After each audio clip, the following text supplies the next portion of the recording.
listen to this carefully. Whenever any one of us gets put in a situation where the outcome is obscure, meaning unknown, when I don't know what the outcome is, when I get put in that kind of situation where the future destiny is unknown, or the result of what I am actually doing, I don't know what it's going to be, then I become anxious. Where does anxiety come from?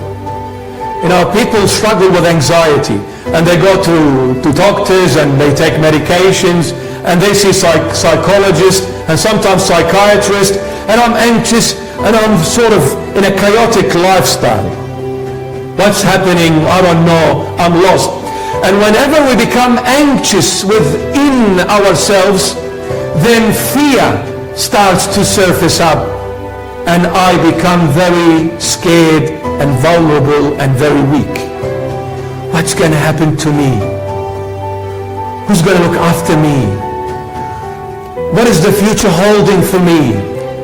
If I do this, who can guarantee me that the outcome is going to be successful? And all these questions start to surface up, and then I become very anxious, and the level of anxiety goes high, and then all of a sudden I'm a very fearful human being, scared to death, don't know what to do. I'm scared. That's why the Lord Jesus made an emphasis on living by faith. Living by faith. Don't live using your head all the time. It's not healthy. You have to believe. Because I'm a free human being. I sit. I don't know what's happening down the track. I start using my head. I start losing my head. Because it gets me nowhere. But just like the Israelites nation, going in circle for 40 years in the wilderness, and at the end they did not make it to the promised land because they used their head. They did not trust in the Lord. So I'm going to share with you tonight. I said it's going to be very simple. I'm going to share with you 3 true stories that happened to someone in very recent history, and how the Almighty Jesus of Nazareth dealt with each one in his own ways that is fitting for that particular person. We'll learn a lesson from it. Before I do that, Saint Augustine was a saint in the 4th century.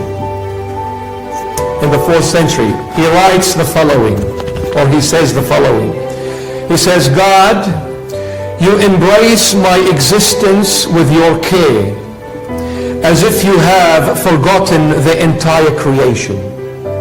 God, you embrace my existence with care, with divine care, as if you have forgotten the entire creation. What is he saying? What is St. Augustine simply saying?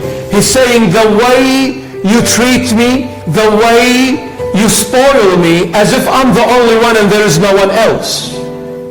God is the creator of the universe, the visible and the invisible things.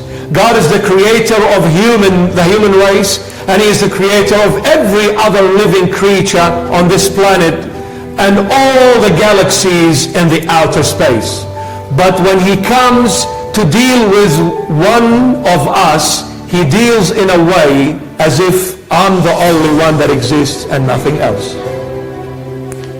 This is how much he loves me. This is how much he loves each single one of us. But because we are too busy with issues that are happening around us and in our lives, whether directly or indirectly affecting us, we use our energy and time and mind to try and come out with a solution for it, but all we are doing really is running after a mirage. You know what a mirage is? Like when you're in the desert on a hot day, when you look in a distance, you think there is water. And you're thirsty, obviously, you're in the wilderness and you've lost your direction. So you see it as if like it's a beautiful ocean in front of you. And you keep on running after it. And the further you go, the further it gets away from you. Because really it's void. So St. Augustine says, if we really focus, we will see that God cares so much about each one of us, but we lose track because we are busy with our own heads. Here we go. Ask yourself this question. Why are you scared? Why do you have fear in you? Did you know that fear, God never put a spirit of fear in no one? And if you read in the Bible, it says, I think it's John the Beloved says, he gives a list of people who will not make it to God's kingdom. Well, he lists, the adulterers, the murderers, and whatever. But he puts on the number one that surpasses all other, the murderers and the whatever, he puts, the fearful people will not make it to God's kingdom. You know why? I'm not talking here about a fear when you walk at night time and you hear a whisper, you say, oh, I'm scared. No, I'm not talking about that kind of fear. Sometimes it's good to have fear. It's healthy. I'm talking here about a different kind of fear, which is our topic tonight.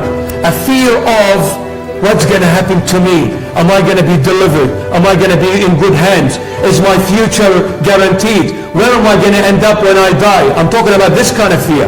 Not someone was chasing me in a dark alley.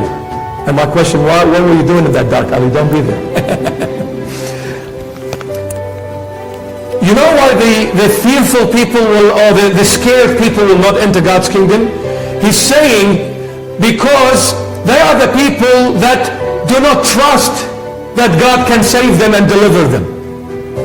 These kind of people will not enter. It is not that God does not want them to enter, but they are closing the door in their own faces because they are saying, I have doubts that Jesus will come to my rescue. I'm scared. I think Jesus has left me. Jesus has forgotten me. Jesus has walked away from me because I'm a sinner, because I'm this, because I'm that. You know what? I'm praying, but things are not improving. It's getting worse. So it looks like Jesus has walked away and left me behind. I don't have hope in salvation. He's saying these kind of scared people cannot enter God's kingdom.